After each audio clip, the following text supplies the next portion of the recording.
How's it going, guys? So, I was about to do an AEW Revolution pay-per-view review yesterday, but I figured, I was just going to comment on the death match and talk about the finish and like a few other things, and I was like, I was going to skim through it. But I decided, you know what? Let's go through this. There's a lot of hype around this pay-per-view. I'm sure a lot of people I saw people asking in the comments, am I going to watch the pay-per-view? Am I going to do it? And I figured, you know what?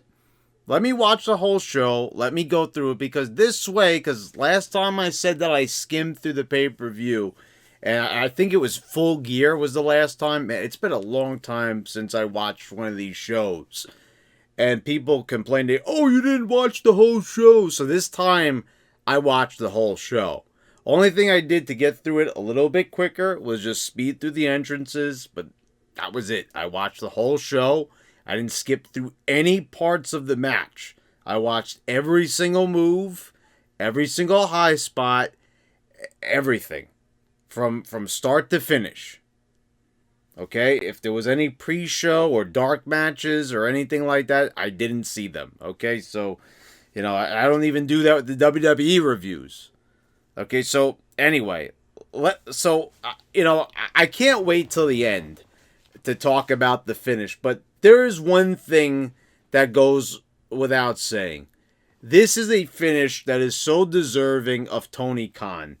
And I gotta tell you, you look at a picture of Tony Khan and you look at this company, and there couldn't be a more perfect illustration of what this company is.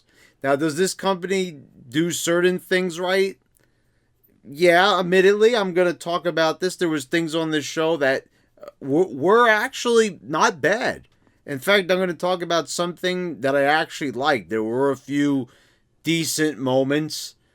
But when you have a match that's like a half an hour and it ends the way it did on this show, and there was like no way that they could have made this look good, and yet they still carried on with it anyway. And you can talk about like the Fiend and how they burned the Fiend and all they did was set a dummy on fire. At least visually, it still looked competent. You could still say, and a lot of people went away with saying that it was good. But here is like, you see a lot of AEW fans silent. A lot of people at AEW, whoever's running their social media, is taking down clips of that match. Like if people are posting GIFs of it and little videos, and all of a sudden Tony Khan, the man of the people, right? This is the man that wants to be your friend, the wrestling promoter that says Vince McMahon is too mean and that we should be nice to the fans and we should give the fans all that they want, bow down to the fans, worship the fans, worship the dirt sheets, do whatever Dave Meltzer tells you to do, right? That's what it's all about. Now this guy is covering his tracks. He doesn't want mean things said about his promotion, even though he put this out here, this really stupid, retarded idea of having an exploding barbed wire death match. Yes, these have existed in Japan. They were stupid when they were in Japan, but they, at least they looked a little bit more competent than this one. The fact that every single time someone got Irish whipped into the barbed wire, that there was this little puff of smoke. We're going to get to it in a little bit, but that end, the end where they made like, holy shit, there's going to be some type of nuclear explosion. And you get that little anticlimactic little sparkler show that they had there. We'll get to it. I can't give it all away because if I do, you're not going to watch the whole video. So I gotta, now you got a little bit of a taste of the main event and what happened at the end of the show, but we have to go through it because I did watch the whole show, and there's other, entertaining parts of this show, and not entertaining meaning, oh, what great wrestling, entertaining because I'm going to talk about parts on this show that look fucking stupid. I'm going to talk about the stuff I like because I am fair. and I'm probably the only person who's honest here in the YWC. There are a few others. There's General Jerry. You've got WJ. There's a host of others, of course. I shouldn't say a host. I should say more of a handful. There's a host of phonies. But here, I saw a lot of people who are very appreciative. Is there really that many few people that I don't go out like looking for, people praising AEW, but I know you've got a lot of people like JD from New York that bow down to everything that AEW does, and they treat it like it's the greatest thing of all time, like this is the greatest promotion. They treat it like it's, the Attitude Era. They treat it like it's the Ruthless Aggression Era, like wrestling is back, baby, like that type of attitude. Is there really that many people really that like don't talk bad about AEW, or they're scared to? I guess so, because I know for a fact that a lot of people don't want to get any heat. They don't want to get thumbs down. You got people like me where I don't care. You thumbs down the video, I'm happy you watched the video. Even that you interacted, that you took the time, I appreciate it. Now there's going to be people that are going to rip into it. There's going to be people who are just going to focus on the parts that I say that are bad about this show, and they're not going to even acknowledge the things that I'm going to say that are positive about the show, because that's just how things are. You hear what you want to hear. You want to perceive, my viewpoints as you want to perceive them, and, go right ahead. But there's a lot of people who are scared to do a video like this. There's people that are scared to talk about a wrestling show. And why? Because a bunch of nerds, a bunch of smarts are going to attack you? Who cares? I'm going to give my opinion. I'm going to entertain my subscribers. That's what I'm here to do. So let's start off with the opener. We've got the Young Bucks defeating Chris Jericho and MJF to retain the AEW tag titles. Now there's two different stories going on here in this match. You've got Jericho, who you could say what you want about the guy. I will say this. Jericho, does have a gut, but he's not flabby. It's still tight. He's just like, he doesn't have the abs that he has. He doesn't have the detail that he used to. But I mean that probably is going to come in time, I would imagine. Because I'm really looking at him. There was when he came back to WWE in 2012 at the Royal Rumble, he was looking in great shape. His arms were looking pretty big. Jericho was in great shape. Here, he's really letting himself go. I think it's, being on tour and everything with Fozzy, it's really kind of taking a toll on his body. A lot of parties and everything like that. But anyway, he's still a competent worker. I'm watching Jericho here, and he's still, competent. He's still moving around the ring pretty good. Has he slowed down? Yes, but hell, he's better than most. We will say that. He's better than most. And MJF, competent. I'm not a big fan. I really don't think he's one of the best heels in the business. I think there's like at least 10 of the guys I can name that are better than MJF. But the Young Bucks, everything with them, like, you want to know who's really the best wrestler in a Young Bucks match? Whoever's selling for them. Because this is just so, the sunset flips into the sharpshooters, the stereo dives. Yeah, the Hardy Boys used to do that, but not through the whole match. Everything in stereo, everything, always so perfectly timed because the opponents are standing there. You've got MJF leaning over the ropes like this, like a total goofball, just holding the ropes like this. Oh, just holding the ropes. And you've got whichever Young Buck it is, diving over him, doing a Canadian Destroyer of all moves. It only gets 2. And you had roll-ups in this match that had near falls. But like the Canadian Destroyer kicks out right on time. And you have the Tower of Doom. You have all these finishers. MJF hits a sick pile driver. That doesn't get it done. All these big moves just wasted. And you've got the bastardization of the super kick. And guys, I've talked about it before about the Young Bucks. I haven't reviewed enough shows to really harp on it, so this will at least seem fresh. But the Young Bucks bastardization of the super kick is one of the fucking most atrocious things I ever seen. MJF getting super kicked constantly from one teammate to the other, going back and forth from one buck to the other. Keeps on getting super kicked. Not even falling down or anything like that. Like it's a fucking game. It's a super kick party, guys. Wow. Wow. What an absolute farce. This is like a cartoon. This is what it is. It's comical violence. You've had Glenn Gilberti talk about this, the Disco Inferno, on one of Vince Russo's podcasts, numerous times, about how the violence in AEW is like a fucking joke. They do this all the time, especially the Young Bucks. Like it's a big video game, like it's a big joke, like we're playing it's like we're playing Here Comes the Pain with arcadey action. Like everything's got to be super fast. Like this is the most ridiculous thing I've ever seen. Super kick to the super kick to the super kick. Like just end it. Like after you've been super kicked that many times, the match should end. Remember, you just saw this with Jey Uso super kicking Kevin Owens in the face like 10 times in a row in the Elimination Chamber, but it led to a pin.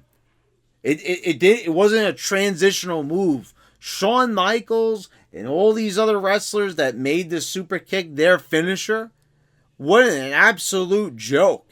Like even if like Dolph Ziggler hits a super kick, and it doesn't end the match, at least it's just one and done.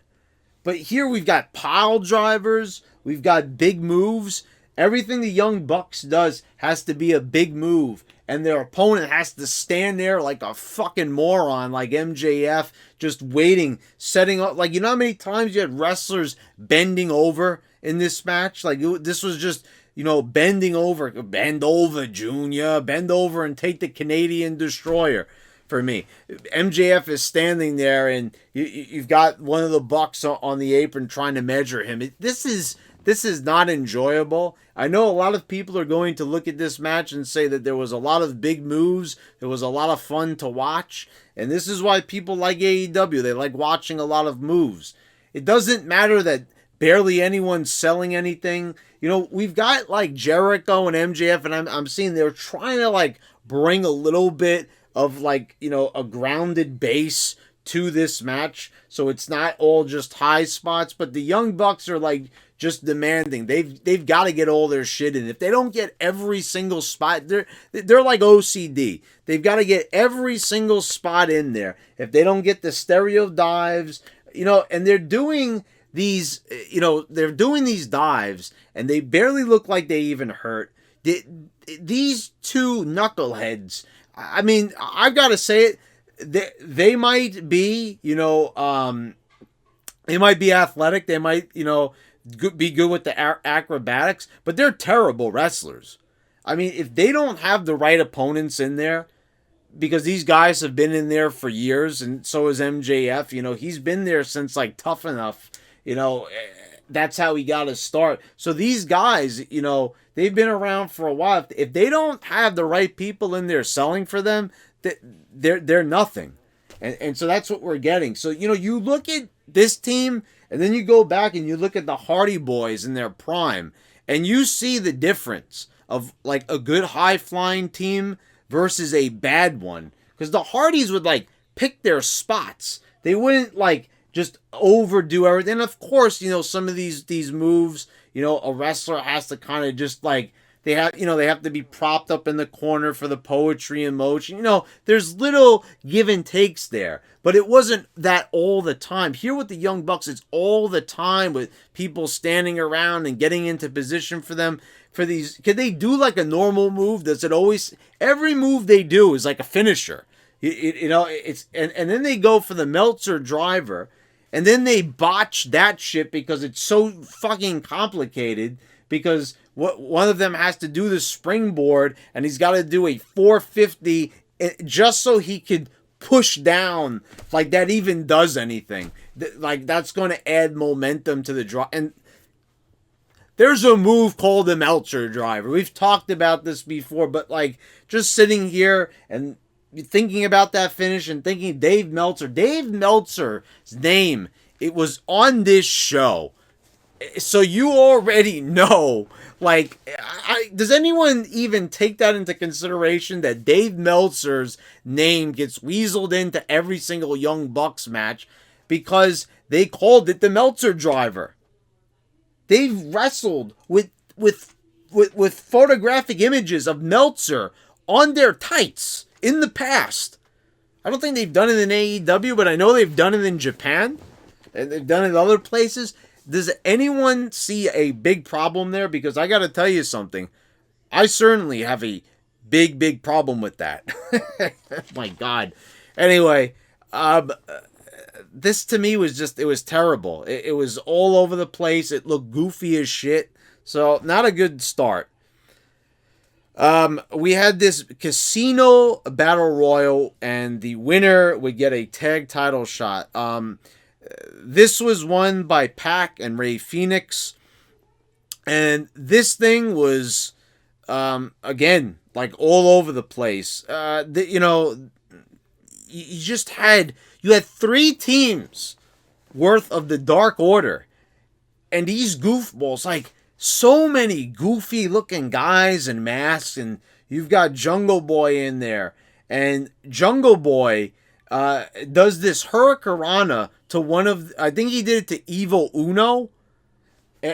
He does the Hurricanrana, and like there's no torque on it at all. Like there's no way that this guy could pull him with his legs. But he did like this Rey Mysterio spot.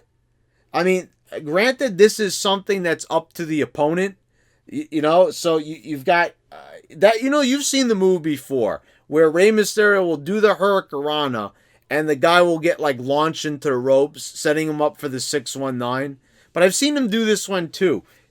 The guy's on the apron, he goes for the Hurricanrana, and then the guy, the legs from the Hurricanrana are supposed to move the guy into the turnbuckle, and he runs on the apron.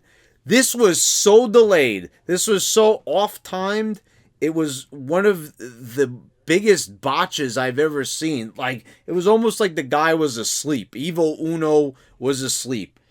And he waits there like a second, like he didn't realize that a guy had his legs wrapped around him just a moment ago, and he runs in there like a goof, gets eliminated. How is there 3 teams, the Dark Order, and this is supposed to be a huge, massive group that everybody wants to be a part of, and somehow, some way, they can't get it done? They end up losing here. Billy Gunn's sons, especially the taller one, they look exactly like Billy Gunn. They looked somewhat impressive. I'm kind of, also the taller one, you would think with Billy Gunn being your dad, like, the guy would work out a bit more. Like, this is what I don't understand about these. You had the Seidel brothers in there, just a big mishmash of teams, just one after the other. And it came down to, you had Rey Fenix in there, and I think it came down to Jungle Boy in there. And, this was once again just a bunch of high spots. Like, you had some people in there, like some of the Dark Order guys were working, like Battle Royal style, like trying to eliminate people. But then you've also got people doing spots. You had a lot of eliminations with people getting pulled down off the aprons when the Butcher and the Blade came out. Bunny, the manager, is like pulling people down, like just kind of really defeating the purpose of a battle royal. Like, yeah, in the Royal Rumble, you'd see sometimes people would like pull each other out and cheat. This was total chaos. The eliminations meant nothing. They like came out of nowhere. They're doing all these big moves, so when the eliminations come, they're super anticlimactic. Nobody does anticlimactic better than AEW. There's like no art to this. I know a lot of people will say it's art because it's a lot of moves, but there's no art to it. Like, you really go back and watch the Royal Rumble from this year. Look at that and then look at this, and you tell me what looks like a better battle royal.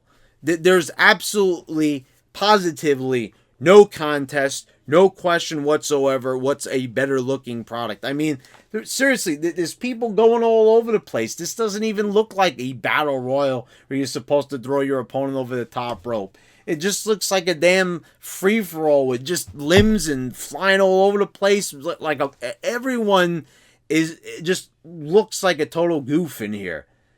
And you've got like people tombstoning people on top of one another. It doesn't even look good. That's the thing. All these moves, half the things that they do, they rush through it. It doesn't even look good. There's no drama to it.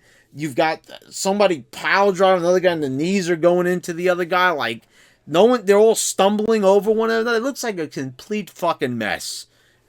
I mean, let's be honest here. It doesn't matter. Oh, there's so many more moves in these matches. Who cares? It doesn't look good. It really is just a very sloppily put together presentation from a lot of these matches. So, no, I didn't like this one either. Then we had Shida defeating Rio Mazanomi. And no, this was not Rio, the little schoolgirl that, you know, Kenny Omega's girlfriend over there. I don't think she's even in the company anymore. Am I wrong about that?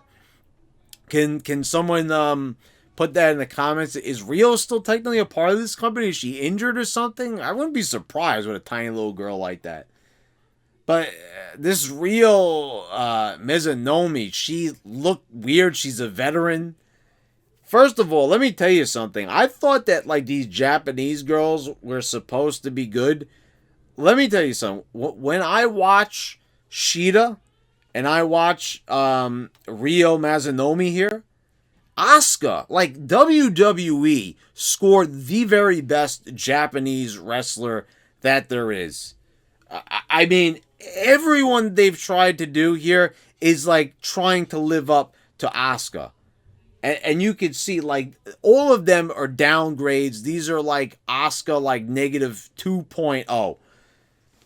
First of all, Mazanomi has got, like, this big frame. And you think, like, okay, she's going to be a powerhouse. She's doing these chops.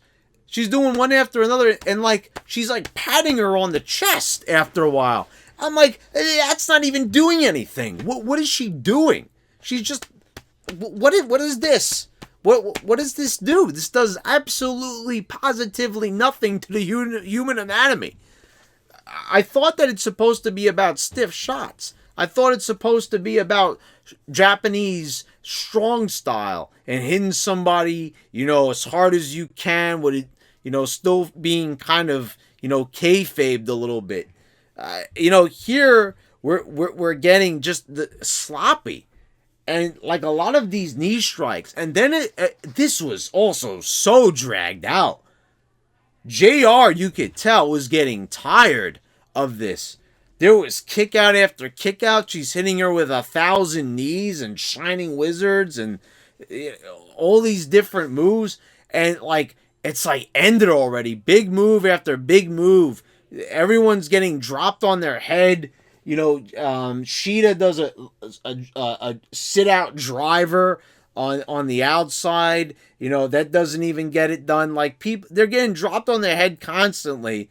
There's no pinfall, because apparently these women are invincible. So once again, the moves mean nothing. But this was sloppy. Like I'm saying, look at her chops. Aren't the Japanese supposed to have these big, thick chops and just, like, supposed to just bruise you up? I mean, you see these guys in Japan, they're always beating the shit out of one another. And what am I looking at here? These little love taps that she's doing. Like, it's almost like it was supposed to be a joke. And, you know, like, I've seen these Japanese wrestlers do this. She's, like, doing this, like, pulling the rope type of gimmick here. What is that even supposed to be? Like, I get it's, like, supposed to be a little bit of, like, a mannerism type of thing going on, but what is it? What is that supposed to do?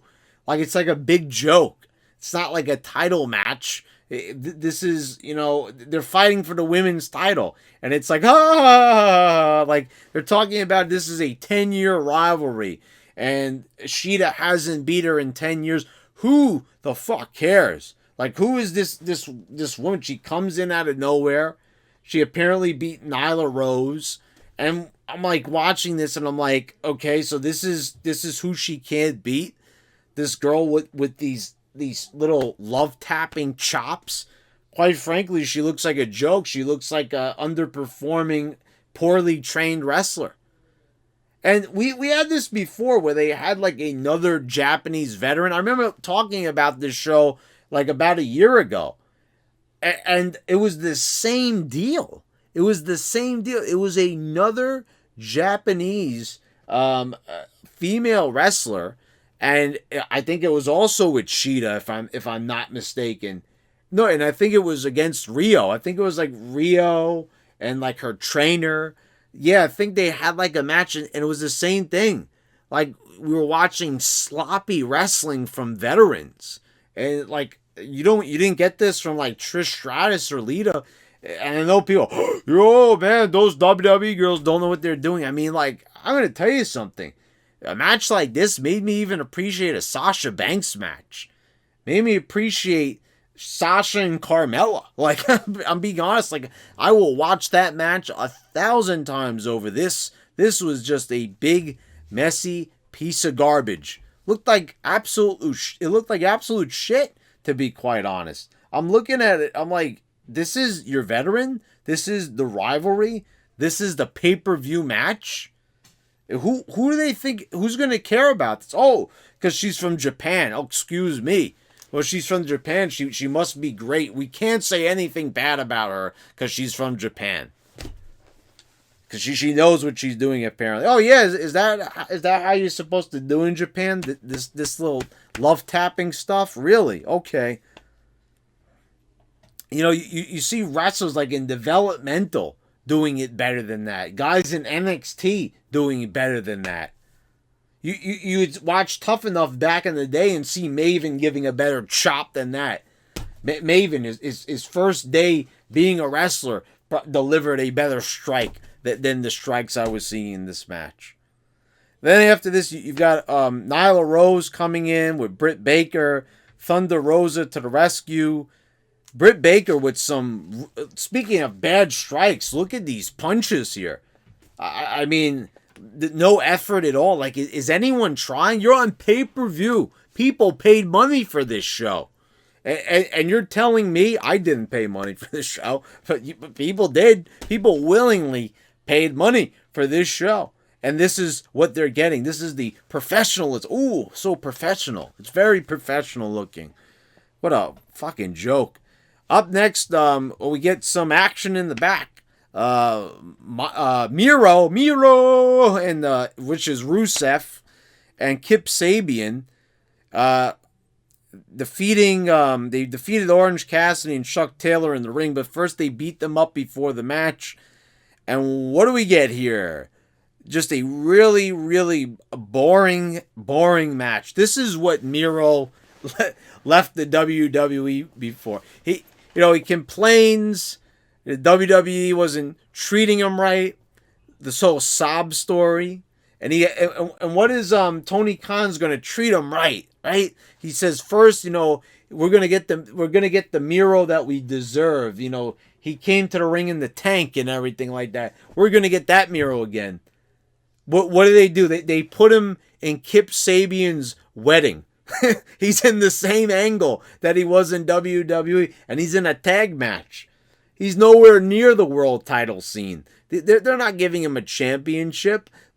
He's playing second fiddle to Kip Sabian, and he's the one with the hot wife and all that. And you just got Rusev over there with his thumb up his ass, looking like a total goof. I mean, this is the big AEW push. This is Tony Khan, the genius at work. This is the best he's got for old Miro over here. This joke of a match. He has to sell for Orange Cassidy. Orange Cassidy looks like he was about to beat him at one point. He's got Miro staggering around the ring like he's getting hit by like a 500-pound wrestler. This was sad and depressing. Rusev still in great shape. I've never really been a big fan of this guy. I've never really overly praised him, but like, does he deserve to be there? Yeah. And from what I see on this roster, I mean, like, if there's gonna be anyone that deserves to be there, it would probably be him. But he gave up WWE. He was unhappy with his spot. He was getting the highest rated segments in those wedding angles. And that this is what Tony Khan does. He booked the same angle, but instead Miro is the best man instead of being the groom. Oh, wow. Such originality. They just swapped roles. And Kip Sabian, like, why is he teaming with this guy? Kip Sabian. I kept on thinking of Chris Sabin every single time I've seen this guy. And I think he was on the first episode of AEW Dynamite. But, like, I don't know, is anyone like a big Kip Sabian fan? Does anyone care about this guy? But they team him with them. Like it's almost like Miro was supposed to be getting the rub from this guy. That's not the way how I see it. I see Miro hanging around with a guy that just looks like a jobber. Like, there's nothing to this guy. There's nothing to any of these guys. Chuck Taylor, who the fuck is that? This is a pay-per-view match.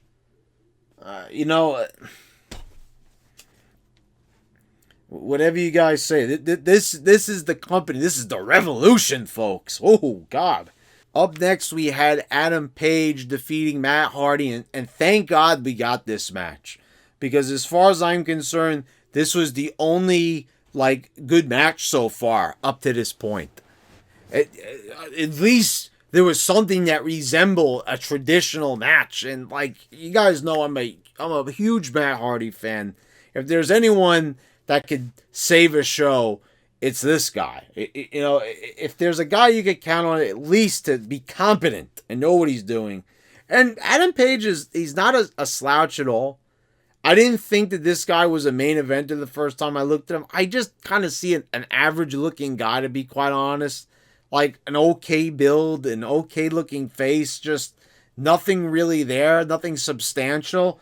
Not to like really say this guy is off, because he's not. As far as I'm concerned, way better than the Bucks, way better than Sheeta, way better than basically the entire Dark Order. They're just like better than Jungle Boy, better than Marco Stunt, better than three-quarters of the roster basically.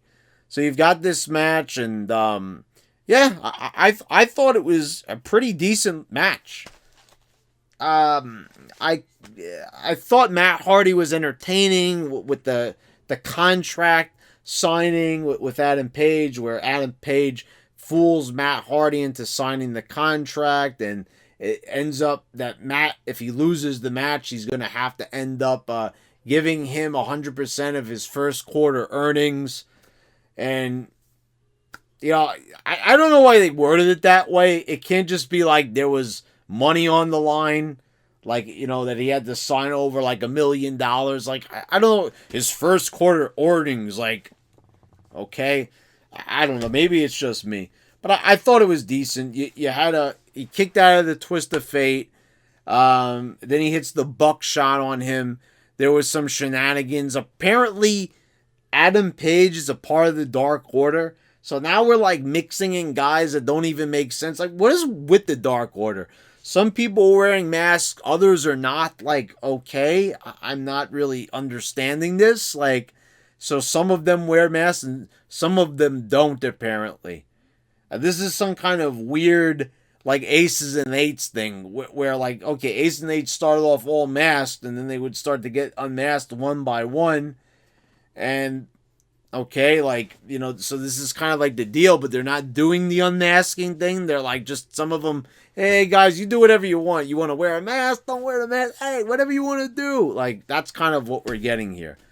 But competent match. So Adam Page wins, so he wins the money. So, like, I don't know if I like this character for Matt Hardy, like him being like the big money guy. And I guess, like, he's had a 28-year-long career. So, I mean, I don't know how accurate that number is. 28 years? Is that what they said? Like, I don't know. Something about that seems a bit off to me. I I guess it kind of makes sense, right? Because that would put him right in like the early 90s. Is that when he started? I guess, and then they have like the Omega promotion and all that. So I guess it kind of. I read the Hardys book. I completely forgot about years and like timetables and all that. So I don't remember like when Matt really started. I guess it's right. So he's probably accumulated millions and millions of dollars from being in Impact and WWE all those years, and now in AEW I'm sure they're paying him quite substantially. So I guess it makes sense that he would have a lot of money. So I guess it kind of fits him a bit, but I don't know. I don't really see that from him. He's good at playing the cocky character, but usually more quirky. This is not, like usually he plays quirky characters. Matt Hardy V1, of course, the broken Matt Hardy, woken Matt Hardy, whatever you want to consider it. So, I don't know about Big Money Matt, but it was a good match. I enjoyed it for what it was. Then we get this ridiculous ladder match that goes on way too long, a half an hour long ladder match. So Scorpio Sky ends up winning an inner tube, something that looks like a ring from Sonic, which kind of popped me a bit, but like, okay, we've got a ring here. Like, it was supposed to be the brass ring, but this was the cheesiest thing ever. Like, what? Just get like a briefcase. Okay, it might knock off Money in the Bank. Could it be maybe a clipboard? They've done that before. Instead, we've got this blow up like rubber ring hanging above the ring, and I'm like looking at like what the fuck? What the hell is this? And I see Burying the Smarks joking about it on Instagram, saying that it was a Magnum condom. I'm like, the way how it looked so cheesy. So Scorpio goes over Cody Rhodes, Lance Archer, Pentagon, Ethan Page, Max Caster, whoever the fuck that is. I have no idea who that guy is. Never seen him before in my life. Ethan Page debuted here from Impact Wrestling. JR, everyone, when he walks out, no one is giving a flying shit. Like, this is Ethan Page, who's like a main eventer in Impact, and he comes out and like, guys, do you want to like bother like telling us who this? Yeah, it's Ethan Page. Woo! If I don't know who Ethan Page is, hey, I've got this great wrestling promotion that I hear about. Maybe I better order the pay-per-view, right? The pay-per-views usually show the best of what a company has to offer, so let me order this. Okay, so Ethan Page is like, he's the mystery participant. First of all, he doesn't even win the thing. They give it to like the least deserving guy in the match, in Scorpio Sky. Like, Scorpio Sky, like, instead of like giving this to like Lance Archer or someone who looks like, they're like someone who's actually good, not even your debuting guy, Ethan Page, your big working relationship with Impact. But apparently he's supposed to be signed to AEW now, so he's on the AEW side of things. But like, you could just tell, and I just found it hilarious, like almost the whole night, that JR just did not give a shit what was happening. And could you blame the man? First of all, once again, there's 1,000 spots. You've got like Lance Archer is selling. He stayed out of the out of the match for a while on the outside, but like not any visible selling. These guys are like, you had Cody selling his shoulder. They took him in the back. He came back out. Cody was the only one selling because that's part of the story, so it looks stupid if he didn't sell it. But everyone else is not selling a damn thing. They're going through hell in here. They're going through ladders. They're falling off the top of ladders, and no one's selling a thing. They're like as fresh as a daisy, climbing the ladder fast, and like, okay, like, did anything happen in this match? There's all these spots, people getting slammed on top of ladders, falling off the top of shit, and nothing. no one's reacting to it. Once again, it's WWE. Here comes the pain, arcade action, flying all over the place. Diving off of ladders, and there's no consequences for anything in here. It's like the fakest looking thing I've ever seen. Is there some good athleticism in here? Yeah, I love the part where they're trying to do so much intricate stuff, and like half of it's working, half of it's not, and and if it was possible to have another half, if that was mathematically possible, there'd be the half where no one gives a shit anymore. When Cody Rhodes goes for the cutter, it's like he's not even close. There's, springing off the ropes. Cody's coming off the ladder, or maybe it was vice versa. Whatever it was, the spot it's a big time botch. The cutter is nowhere close to his head. JR says it's probably the ugliest Cody cutter you're ever going to see. I'm like, you're damn right, JR. JR is just there to collect a paycheck. And like, I don't know, Tony Khan just doesn't give a shit, I suppose. He's just happy to have two of the greatest wrestling commentators of all time. And Shivani is like a little bit more enthusiastic to be there. Probably because he hasn't been around wrestling as much.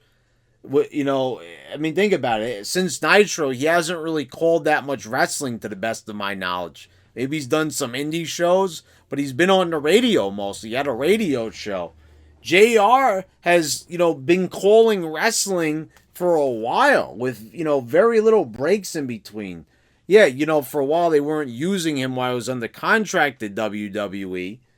But, he would still always come back every now and again for WrestleMania.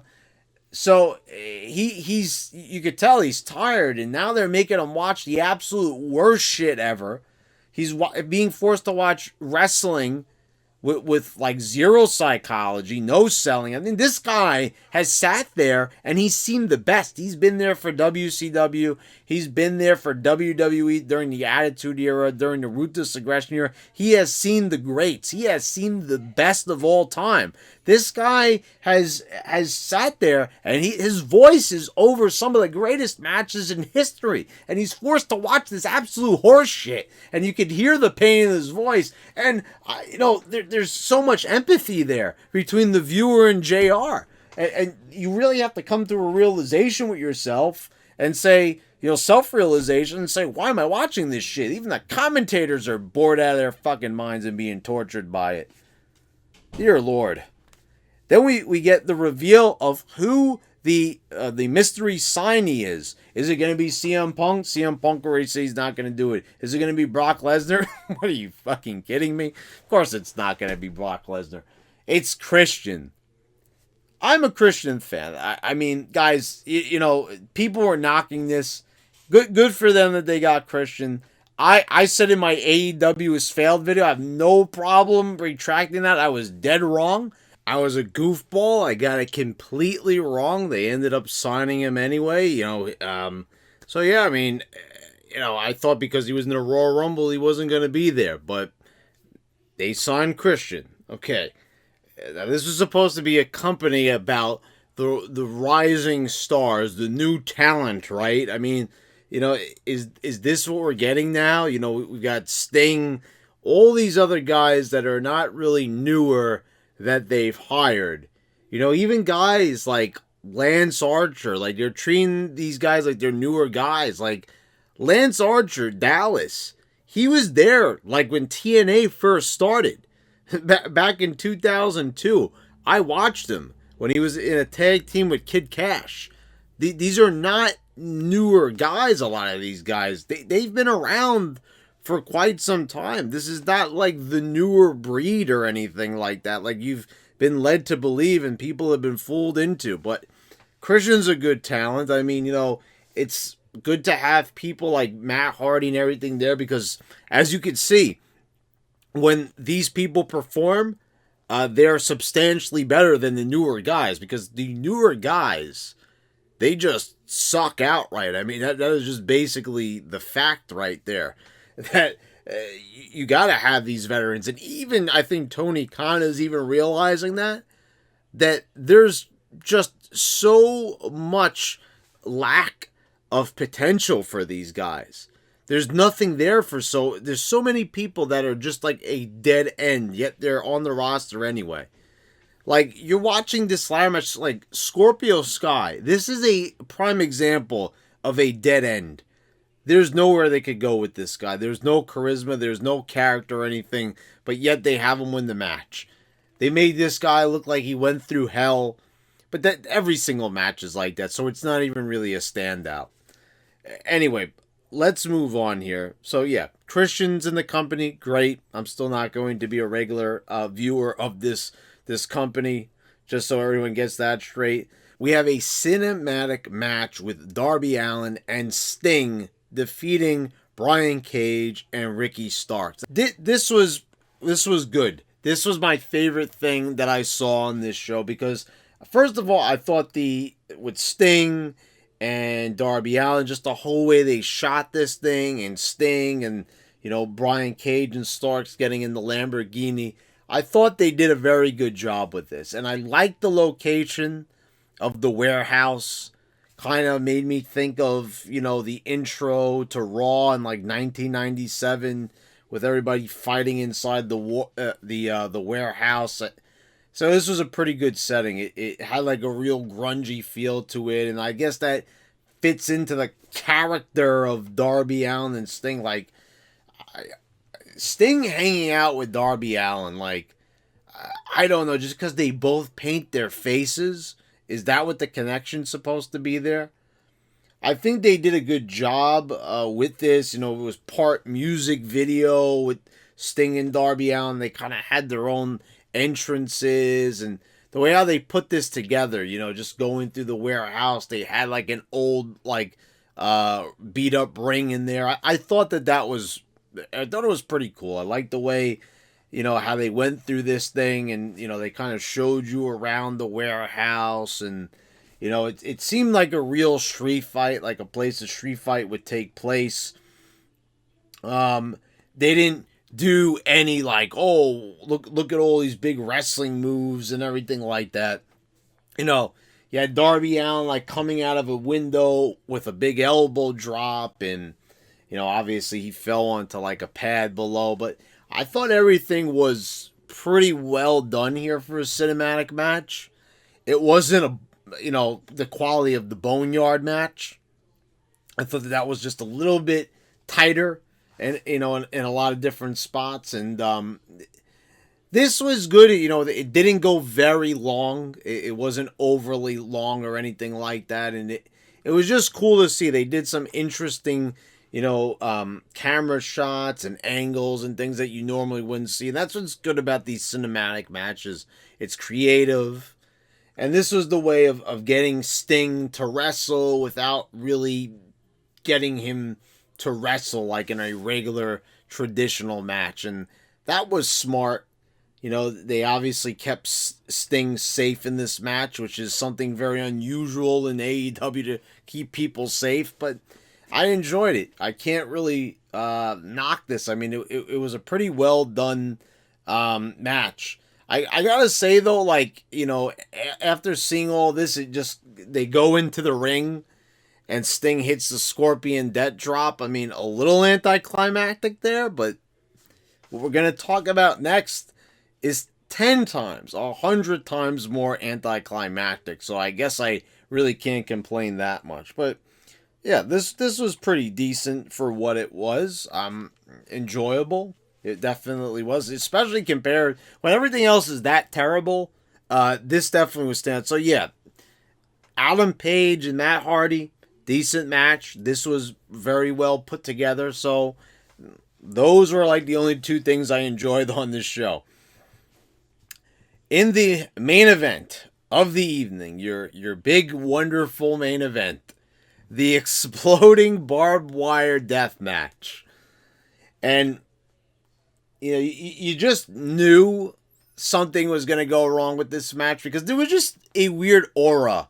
Even though I'm not watching AEW, I could just see that something was going to go wrong with this match. You don't see these matches in the US. You saw them like in XPW. You saw them in CZW. So this was supposed to be Moxley's match because he's the CCW guy, right? That was Moxley's match in CZW, and of course they don't reference CZW because I don't think they can. But anyway, well, they don't want to. I think there's no problem with you mentioning a company's name. I'm kind of surprised that they don't mention other companies' names because they're kind of like they're the inclusive promotion apparently. But anyway, you would think, Moxley, we get a break from having to do all that hardcore shit, of really tearing his body apart with the barbed wire and stuff like that in CZW by coming to WWE. He did some hardcore stuff, ladder matches, street fights and stuff, but, pretty tame in comparison to what the guys do in CZW, to say the very least. Wouldn't you agree with that? So he comes to AEW to be a bigger star because they apparently mistreated him so much in WWE. It was such a terrible thing to give him the WWE title, not even the Universal title, but the belt that Bruno Sammartino and Hulk Hogan held. They gave him the belt. They gave him the main one that most people agree, like, that is the belt to win. Like, if you're going to win a belt, that's the belt that you want to win. The WWE title. The Rock title, the Stone Cold title, the Macho Man, the Ultimate Warrior title, the title of titles, right? So they gave him that one, but apparently that wasn't good enough. So he comes to AEW to be a big star, and he finds himself in a match that was like when he was on the Indies. He's back in the Indies, basically. He's back in CZW, blowing himself up like a goofball in this match. And it looked ridiculous. Like, every time as I mentioned before, you get Irish whipped into the ropes that are covered in barbed wire, there's like a poof of smoke. Outside, it even looked more ridiculous. Remember when they had the Lights Out match? I also reviewed that a while back last year. You would get slammed onto the barbed wire, and it was like stacked on top of one another. But you got Moxley. And this is the other thing with this match. So many big moves being hit. Big paradigm shift, or the dirty deeds if you're not familiar with what it's called in AEW. So he hits the double arm DDT off the apron, of all places, goes smashing down onto the barbed wire tables, the whatever they were calling it, the triple hell or something like that. So they hit down on this thing, and they say it's rigged with explosives. It blows up on either side of it, nowhere near these people. Now, I'm saying, like, don't blow these people up. But if you're advertising a match where there's going to be explosives, like, isn't the point of danger supposed to be, like, that they would be caught in the explosive? I don't understand that at all. This was like ridiculous. So then you have the Good Brothers interfering. You have Luke Gallows and Carl Anderson charge in there, and they're helping out. They're helping out Omega. If there was one thing about this match that was good, it was Don Callis on commentary. That was the only thing that was decent. Callis, I'll give it to this guy. He's a talented guy. He's a veteran. They put him with Moxley, and I mean the guy's got a hell of a job trying to get this goofball over. He tried his damnedest on commentary to try to make this entertaining. It just looked so stupid from every which angle you look at it. It just looked so retarded. But anyway, you've got Moxley getting hit in the face with a 2x4 wrapped in barbed wire, collides into his head. The thing blows up, so like that's like going in his face. That gets two. Oh, like a 2 count off an exploding barbed wire 2x4. Like, okay, you've jumped the shark now. You have completely flown over the shark. You have crossed the Atlantic. You have gone over multiple sharks with multiple, jet skis. You have like just flew over like 50 different boats in the ocean. You have jumped the shark. You have done it. You have finished. You have done the deed. And I mean, like, where do you go from there? You kicked out of an explosion in your face, and then it ends with the what is it called? The single armed the one armed angel or whatever onto the steel chair, whatever that fuck it's called. I don't care. It ends, and that's like, a finisher. Onto the chair. Okay, I guess, like, yeah, that's gonna end it. But there was so many different finishers in it. It's like, who cares? Because they had to get it to 30 minutes. Because they had to do the spot. Oh, if it goes to 30 minutes, things are going to explode. And like, okay.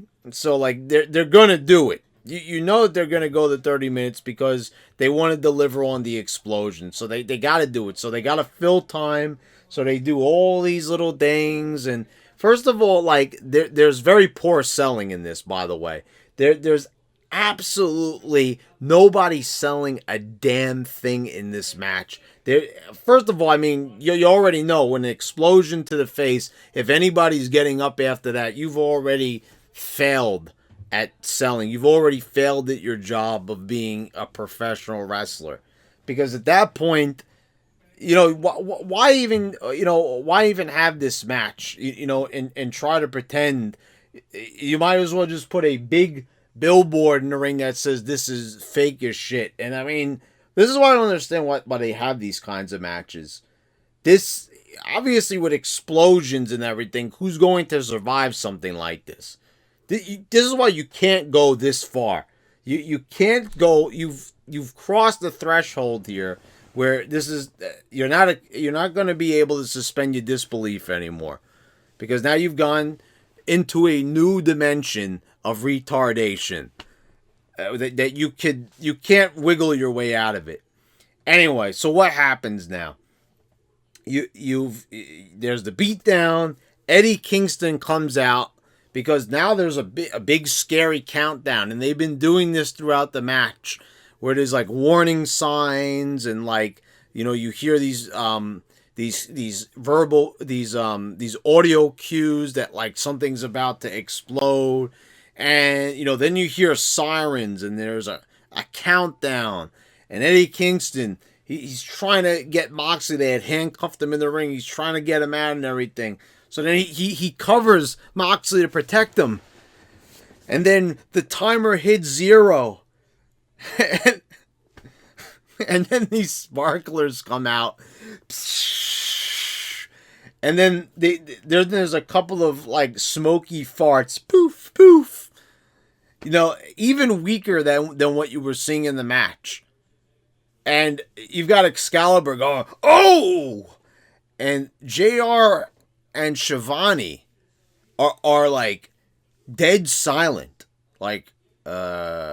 And JR, you could see, is like trying to wrap this up as much as he can, and Don Callis is out of there. Like, it's almost like nothing happened, because it's like, what are they supposed to do? Are they supposed to sell this? They're tending. They actually had the nerve to tend to Eddie Kingston in the ring, like he had been caught in an explosion. He's over Moxley. He's not moving a muscle. And I'm just sitting there saying, holy shit, that was, without it being hyperbole, one of the lamest fucking things I've ever seen. And people complained about The Fiend. People wanted to complain that the Fiend, was lame when they set him on fire. At least they did it in a way where it actually looked cool. Like, it was actually something that was palatable. Here you had a bunch of... what this is? This is like they're promising you explosions. Now, of course, you're not gonna get a mushroom cloud or anything like that. Of course not. But like, I mean, come on. Like, this is you decided to do this. No one else told you had to do an exploding barbed wire death match, but you want to be different. You want to do it, so it's your job now to deliver on the promise that you have placed to the customer. It's not even like you're doing this on Dynamite. You're asking people, pay for my pay-per-view because I'm promising you something here at the end here. Something that's going to be grand, something that you're not going to believe. And you failed to deliver on. This is like a big fireworks show. And say you have to pay to get into it. You went to the theme park and it's nighttime and there's going to be a big 4th of July fireworks spectacular. You paid to get in for this because it's going to be massive. And then you just see like some goofy guy with like two little sparklers, and that's it. They say, "Hey, show's over, guys. That's it. There's your 4th of July fireworks extravaganza." You'd be pissed. You'd be angry. You'd be outraged. You'd say that was the worst fireworks display of all time. And thing is, this is not supposed to be a fireworks display. It's supposed to be a death match. Ooh, well. See, the thing is, what I always found stupid about these death matches, like, first of all, you're calling it a death match. No one's dying. No one was even close to dying or anything like that. And, like, first of all, like, who'd even want to see that?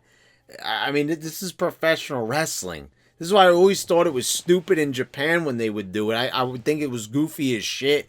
And I know, like Mick Foley, the king of the death match, and Terry Funk had done these too, but, like, they're goofy. Why do you think Vince McMahon never even came close to ever doing something like this? Because it's goofy as shit, and McMahon knew it. That is why you've never seen them do anything close to that. Because it looked so dumb. And that finish right there, I mean, what were they thinking? Like Tony Khan is like, saying like, "Oh, this is not the way how they planned it." Well, what was the plan? Honestly, what was the plan to do here at the end of this show? That there was going to be this big ticking time. And forget about even the end. The match itself just looked so stupid. Them on the outside with these two little puffs of smoke. As puffs of smoke and sparks. Goldberg stood in a more dangerous, sparklers going all over him and smoke in his eyes and everything like that. I mean, come on. I mean, are you kidding me? You've had people getting injured by their own pyro. There was no danger here in this match. It was just stupid on every single level. This was a terrible pay-per-view. This was an awful pay-per-view. Was it the worst pay-per-view of all time? Probably. I mean, every bad pay-per-view has always had some decent matches. I mean, you had a cinematic match, but everything else, you had that opening match. You had that never-ending casino battle royal match. You had that never-ending ladder match. These matches are so long. They're so boring. They're so dragged out. Everyone's got to get their shit in. Nobody sells anything. They got to get every single move. There's 1,000 finishers, 1,000 false finishes. I mean, at what point do people just say enough is enough already? And just end it. End the fucking match. Now everything has to be this big 30-minute epic. It's not an epic. It's a failure. They were even referring to the women's match as an epic match. They don't know when to end the match.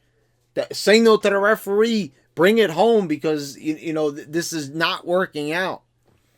I don't know because they had the limited crowd, but the limited crowd was booing at the end of the death match. So they were, and they were out of it for the Sheeta match. I mean, like, you could hear it. Now, I know it's not an accurate gauge, but those boos were pretty audible. I mean, and you got to finish like that. Like, that is how you're going off the air on your pay-per-view.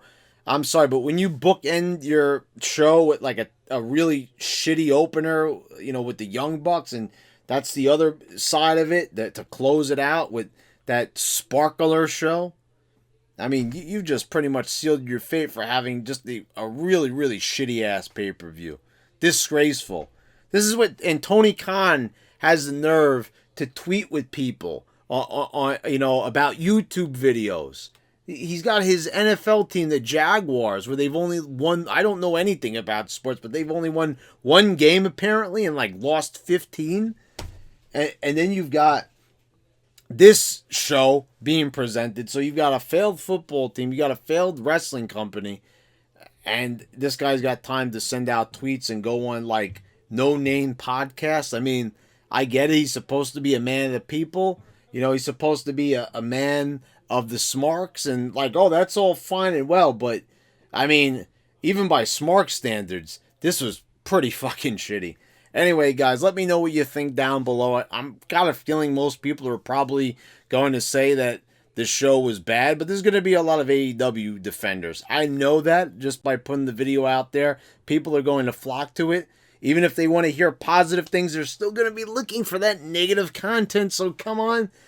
Even if you have to downvote the video, go ahead and hit the thumbs down. But let me know what you think, guys. And please subscribe if you haven't already. Click the bell so you get all notifications when I post all my new videos. And I want to thank all my patrons for your continued support. Thanks a lot, guys. And I'll see you next time.